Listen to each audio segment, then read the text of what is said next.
Alors, le partenariat, tout d'abord, il est né par le biais de l'ASSE qui s'est manifesté auprès de Saint-Priest pour avoir un pied dans la région lyonnaise qui est un vivier de joueurs important. De son côté, Saint-Priest apprécie le soutien d'un club professionnel dans sa logique de structuration et a donc accepté ce partenariat qui a été signé en 2014. Il a été signé pour la première fois en 2014, puis prolongé en 2016 et en 2018. La dernière convention de partenariat prend fin 2020. En effet, les différents partenariats ont toujours duré 2 ans et c'est la norme entre les clubs amateurs et les clubs professionnels. Aussi, on peut rajouter qu'auparavant, l'AS Saint-Priest avait un partenariat avec l'Olympique lyonnais et aussi la JOCR. Forcément pas en même temps, mais ils ont eu des contacts avec ces deux clubs professionnels avant d'être partenaires de l'AS Saint-Étienne.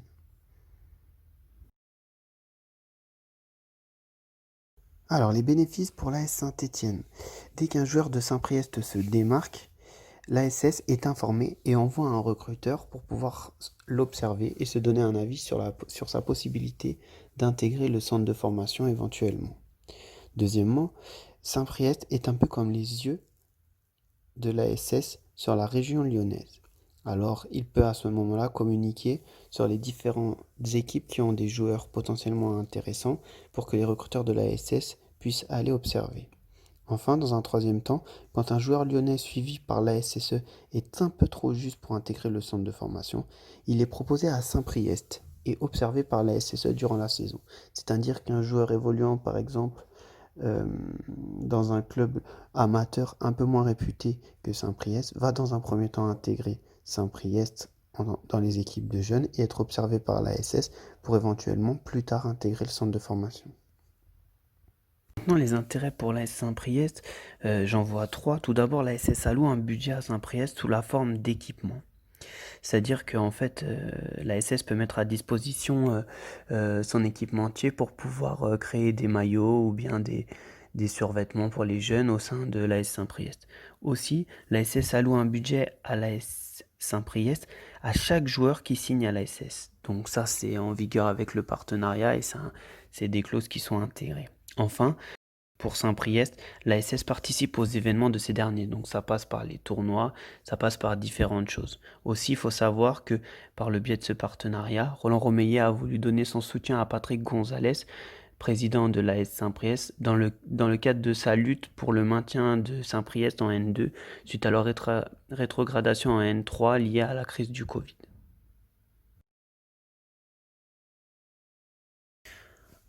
Alors, il faut savoir que l'ASS supervise chaque week-end des joueurs dans le département du Rhône et vient à Saint-Priest chaque mois pour superviser la totalité de nos équipes de foot à 11. Ensuite, l'ASS s'appuie également sur les recommandations de notre direction sportive qui les conseille et qui les dirige sur la région lyonnaise sur les éventuels joueurs à suivre.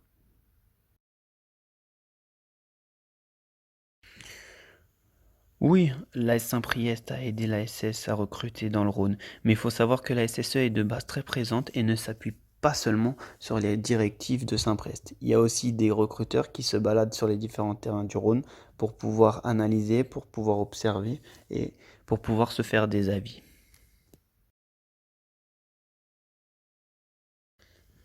En général, entre 15 et 20 joueurs de Saint-Priest s'engagent en faveur de clubs professionnels chaque saison. Avec le confinement, la quasi-totalité des essais proposés par les clubs professionnels ont été annulés.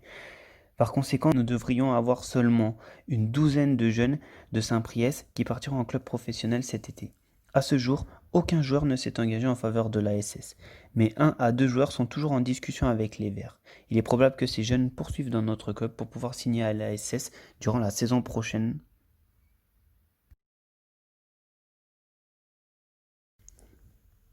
Oui, en effet, une grande majorité de nos licenciés supportent l'OL. Concernant les départs en club professionnel, entre les U7 et les U13, 5 à 10 par an, 95% des jeunes qui partent de notre club signent à l'OL. Et cela s'explique par un problème purement légal. Un jeune de moins de 13 ans n'a pas le droit de signer dans un club professionnel à plus de 50 km du domicile de ses parents. Les 5% restants sont dus aux parents qui déménagent pour accompagner leur enfant dans un autre centre de formation. Du côté du foot à 11, c'est ici que le partenariat est plus prolifique pour les deux parties. Ici, même si un jeune a une attirance pour l'OL, il portera de l'attention à l'ASS. De plus, Chez nos jeunes, l'ASS a une excellente notoriété car elle donne sa chance aux jeunes, ce qui est de moins en moins le cas dans un club comme l'Olympique Lyonnais. À proposition égale entre l'ASS et l'OL, nos jeunes choisiront l'ASS. Le problème est qu'à cet âge-là, il n'y a pas que l'ASS et l'OL qui veulent nos jeunes, mais des dizaines d'autres clubs, par exemple Clermont, Grenoble, Dijon ou encore Auxerre. Et dans ce cas, il est impossible, d'un point de vue légal mais aussi éthique, d'obliger un jeune d'aller à l'ASS, malgré le partenariat. Il est déjà arrivé que des joueurs de Saint-Priest choisissent un autre club professionnel. Sur ce cas-là, l'AS Saint-Priest ne peut malheureusement pas faire grand-chose.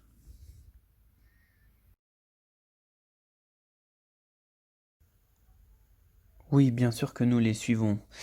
Malheureusement, Brahim Fata n'a pas eu de chance cette saison, avec une concurrence rude à son poste, mais aussi à cause de quelques blessures. Il n'a pu disputer que peu de rencontres cette saison. Kenzo Kies confirme lui son potentiel et s'est montré décisif avec la SSE en remportant le championnat U15 Elite.